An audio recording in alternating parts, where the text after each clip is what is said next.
నిజామాబాద్లో TPCC chief Mahesh Kumar Goud మాట్లాడుతున్నారు. Live ద్వారా చూద్దాం. అడిగితే ఓట్లు రాలవు.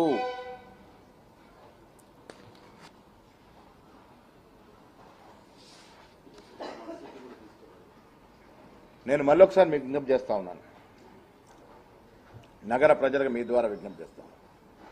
అందరం దేవుణ్ణి ఆరాధించుకుందాం, అందరం దేవుని పూజించుకుందాం.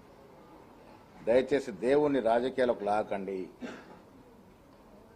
శ్రీరామచంద్రుణ్ణి, ఈశ్వరుణ్ణి, హనుమంతుణ్ణి, అమ్మవారిని రాజకీయాలకు లాగొద్దు.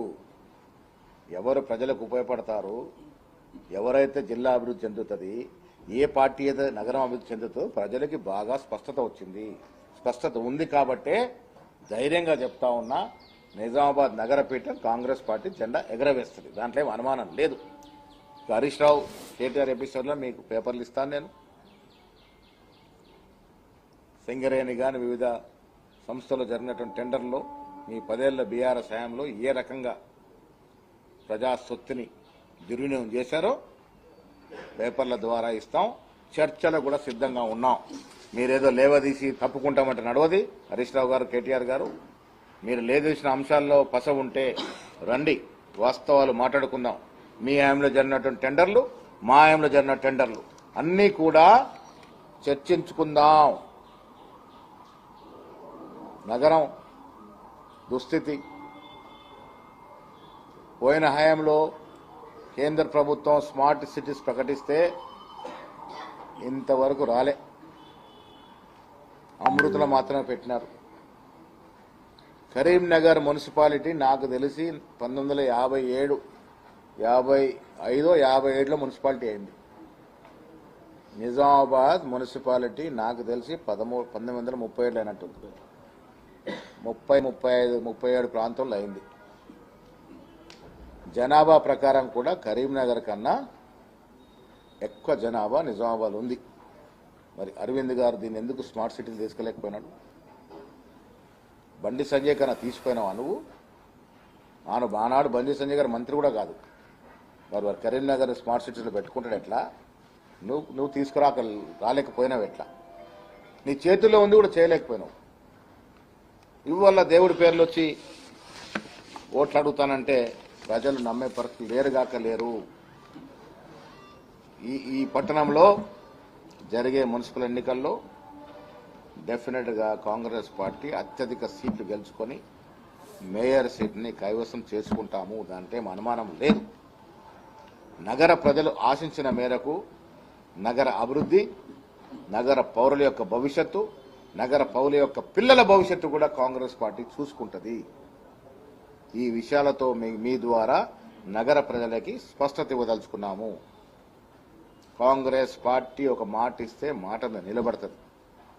నిజామాబాద్ పట్టణం ఈ రాష్ట్రంలోనే కాదు, యావత్ దేశంలో మేటి నగరాలతో పోటీ పడే విధంగా తీర్చిదిద్దుకుందాము. ప్రజలు దీనికి సహకరించాల్సిన విజ్ఞప్తి చేస్తాం.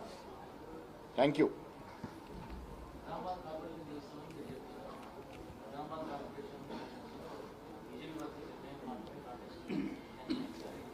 అదే మరి అరవింద్కి ఇంకేముంటుంది? ఎంఐఎం జపం చేయండి. నాకు తెలిసి అరవింద్ ఇంటూ దేవుడి ఫోటో బదులు ఓవైసీ ఫోటో ఉంటుందేమో. రోజు ఓవైసీని జపం చేస్తేనే ఓట్లు రాలుతాయని బ్రహ్మపాపం వాళ్ళకి. ఓవైసీ అని జపం చేస్తే ఇక్కడ హిందువులు ఏకగ్రత ఓట్లేస్తారు అనుకుంటారు. మజ్లిస్ పార్టీ గెలిచిన సందర్భాలు ఉన్నాయి. ఇక్కడ గెలుస్తుంది. మెజారిటీ వార్డులు హిందూ వార్డ్స్ ఉన్నాయి. ఈ మెజారిటీ వార్డులో కాంగ్రెస్ పార్టీ గెలుస్తుంది. పోయినసారి మీరు బమ్మిని తిమ్మి చేసి బైన్సా లాంటి ప్రాంతాల్లో అల్లలు సృష్టించి ఒకరికొకరు లబ్ధి చేసుకునే పరిస్థితి చేసుకున్నాం. మాకు మజ్లిస్ అయినా బీజేపీ అయినా రెండు కూడా సమాన దూరంలో ఉంటాయి. మజ్లిస్ని కూడా మతతత్వ పార్టీగానే చూస్తాము, బీజేపీని కూడా మతతత్వ పార్టీగానే చూస్తాము. ఈ రెండు మతతత్వ పార్టీలు దూరంగా ఉంటాం. మేము మాకు సత్తా ఉంది, అభివృద్ధి చేస్తా ఉన్నాం, అధికారంలో ఉన్నాం, అభివృద్ధి చేస్తాం. నిజామాబాద్ పట్టణాన్ని అన్ని కోణాల్లో అభివృద్ధి చేయడానికే మేము ముందు నిలబడి ఉన్నాం. డెఫినెట్గా ఈ సీటు కైవసం చేసుకుంటాం. ఇంకేమైనా ప్రశ్నలు ఉన్నాయా బజ్జుబాబు?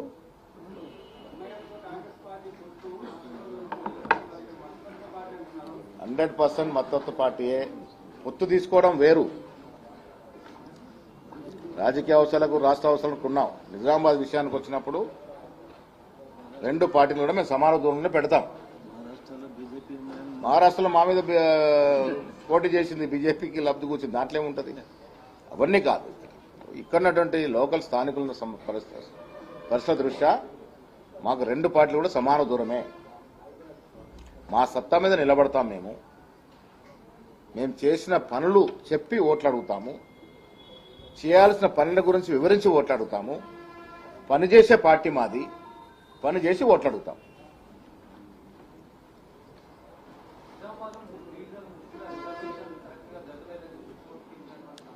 చూద్దాం కోర్టు ఏం నిర్ణయం చేస్తూ ప్రకటిస్తుందో చూద్దాం. నోటీస్ మాత్రం ఇచ్చింది, దాన్ని పునర్పరిశీలించమన్నది. అక్కడ అవకతవకలు జరిగితే యంత్రాంగం సరి చేస్తుంది.